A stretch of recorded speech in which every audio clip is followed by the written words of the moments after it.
Salut à tous, c'est Pong de la chaîne, bienvenue sur cette vidéo qui aujourd'hui va parler de l'accompagnement et d'un message que j'ai eu hier que je trouve particulièrement intéressant sur le fait que certaines sessions, là on va parler en hypnothérapie, peuvent éveiller des problématiques.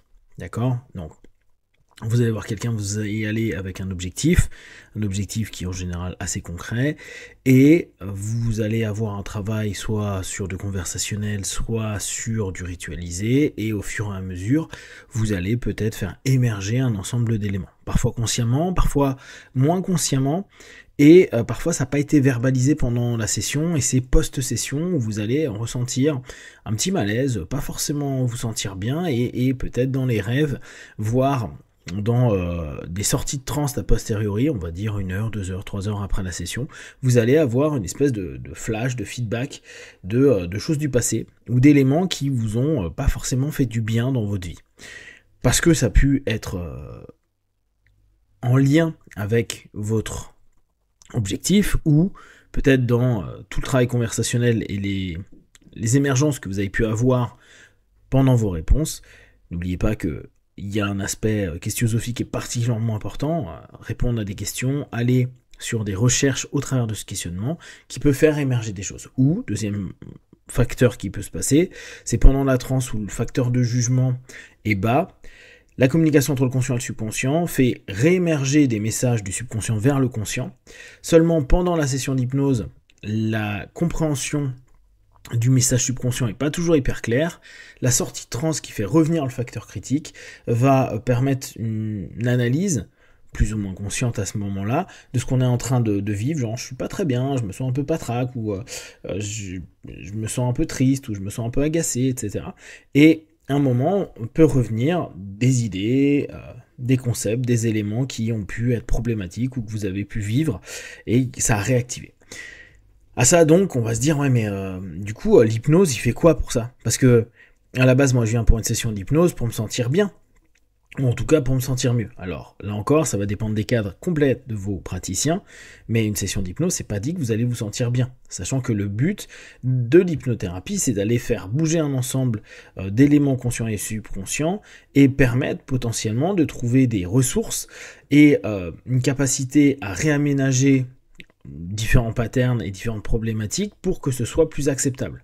Seulement, il arrive très souvent qu'il va y avoir un chamboulement, voire une émergence de quelque chose que on ne pensait pas, on étant à ce moment-là l'alliance thérapeutique entre le praticien et le consultant, et il y a quelque chose qui émerge, qui a fait écho, et qui laisse dans ce cadre qui est très spécifique de l'accompagnement, la possibilité de ressortir. Donc parfois qui peut sembler complètement annexe, qui n'a rien à voir, et qui pourtant a besoin de s'exprimer là, parce que justement, tout ce cadre offre la possibilité de lâcher prise, de lâcher des idées, de lâcher des émotions, de lâcher des choses anciennes. Donc effectivement, c'est pas toujours dit que vous allez ressortir en étant bien. Après, ça dépend complètement de la manière dont c'est cadré, et de votre objectif, et de la manière dont c'est mené. On peut très bien être à ne pas chercher du tout quoi que ce soit, et simplement chercher à recadrer les différents éléments du schéma dissonant pour amener à une modification, un levier qui ferait s'orienter dès lors inconsciemment vos décisions, votre façon de penser, pour que vous évitiez ce qui jusqu'à présent vous amenait dans quelque chose de non ok. Du coup, ça fait revenir sur un élément qui peut-être est pas suffisamment rappelé, parce que depuis des années, on fait que de dire moi avec une séance d'hypnose je peux tout gérer. J'exagère un peu, mais il y a certains hypnos qui disent moi je vois une fois. Je vois une fois, point. Certains vont dire moi en 3 sessions, ce type de problématique, je le gère. Je vous fais un pack de 5 sessions, on verra après. Et là encore, c'est le cadre que propose votre praticien, il n'y a pas mieux, il n'y a pas moins bien, c'est juste qu'il est intéressant de peut-être prendre conscience à un moment donné que quand vous allez avoir des émergences qui viennent post-session, le praticien, lui, il ne va pas avoir de connaissance et de savoir que ça va faire émerger ça. On travaille, nous on a le temps de session qui est là où le subconscient est plus apte à se lâcher, et le conscient aussi, parce que vous êtes dans un milieu protégé, dans un milieu cadré, qui vous permet justement une libre expression, etc. Ce qui arrive a posteriori reste des conséquences, mais ne peuvent plus être repris par le praticien. Et pour quelle raison ? Tout simplement parce que, logiquement, dans un accompagnement, les rendez-vous sont réguliers. Et là, on rentre dans quelque chose qui n'est pas toujours le cas. Parfois, et moi le premier, je vais avoir des personnes qui viennent me voir une fois par-ci par-là, une fois par mois, une fois tous les 2 mois, tous les 3 mois, tous les 6 mois. Quand ça va pas, et ils repassent quand ils sentent qu'ils sont un peu down, ils veulent gérer un peu quelque chose, recadrer quelque chose, se sentir mieux vis-à-vis de quelque chose. A posteriori, ils sont OK, c'est bon.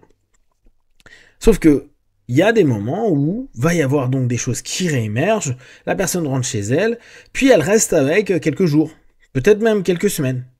Ça veut pas dire que c'est aussi intense au bout de quelques semaines, mais il y a un truc qui est pas géré, qui réémerge. Peut-être la personne se sent plus sensible, va peut-être pleurer plus facilement, s'agacer plus facilement, se mettre à l'écart, etc., etc. Parce que en fait, il y a eu une réponse de la séance.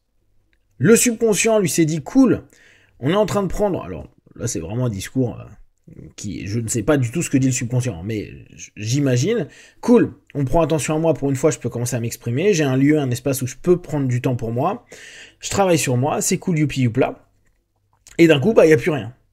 Il y a moi avec moi-même, avec cette partie-là qui s'était dit, c'est cool, tiens, ça a ressorti de la boîte, et peut-être maintenant on va pouvoir correctement me ranger plutôt que me foutre à la cave, et du coup, il y a un manque.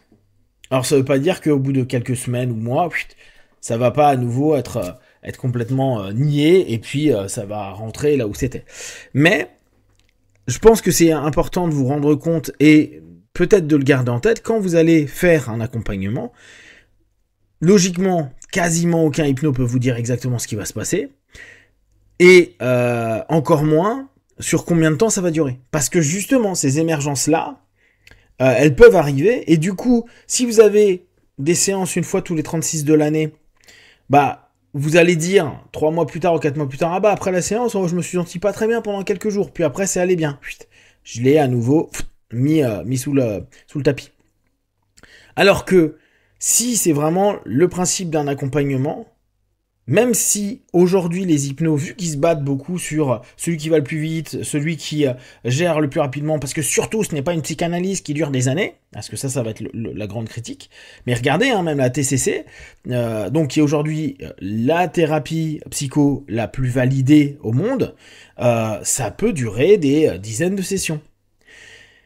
Cette notion de se dire à un moment donné, ok, et peut-être nous en tant que praticien, d'exprimer et dire il se peut que là t'ailles bien, ou au contraire il se peut qu'il y ait quelque chose qui émerge dans les jours à venir, n'hésite pas à reprendre rendez-vous pour qu'on puisse continuer l'accompagnement, parce que peut-être qu'en 2 ou 3 sessions ce truc là ça sera un peu calmé, parce que ça aura été mis en avant, ça aura été travaillé, ça aura été compris, ça aura été digéré, etc., etc. Donc cette notion là, c'est toujours se rappeler que quand on commence un accompagnement quel qu'il soit, là je vous parle d'hypnose mais pour les autres, à la base c'est pas du one shot.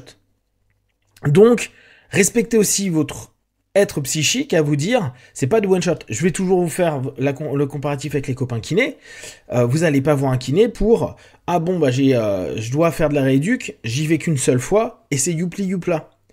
Même si vous avez l'impression d'aller mieux à la fin de la première, parce qu'on vous a appris quelque chose et que vous faites vos exercices, oui, mais peut-être qu'il faudra d'autres exercices, parce que là, c'est bon, vous avez repris une mobilité d'un côté, maintenant il faut une deuxième, mais il fallait passer par le 1 en premier. Si vous laissez là, vous allez peut-être réussir à remarcher et avoir une mobilité. Néanmoins, il va y avoir des compensations qui vont se créer, peut-être des tensions, et sur d'autres éléments plus tard, vous allez vous rendre compte que vous n'avez pas bien fait votre rééduque. C'est un peu pareil dans l'accompagnement psychique. Il y a des moments, si des choses émergent, il faut aller le travailler. Et ça peut pas se prévoir. Donc, oui, quand vous allez faire un accompagnement, quand vous allez faire une thérapie, c'est ouvrir une boîte de Pandore, et on ne sait jamais quand est-ce que ça va vraiment se refermer. Ce qui ne veut pas dire qu'il n'y a pas un moment où vous dites, bon, moi je suis en homéostasie avec tout ça, il y a des choses qui me dérangent encore, mais c'est normal, mais globalement je me sens bien, c'est ok. Et là, j'arrête mon accompagnement avec ces praticiens. Si vous avez des questions, des remarques, vous les partagez sur Facebook, YouTube, j'y répondrai le plus rapidement possible. Comme d'habitude, de tout ce que je propose, ne prenez que ce qui est bon et juste pour vous tester, observer, analyser et conclure. Be one. Ciao.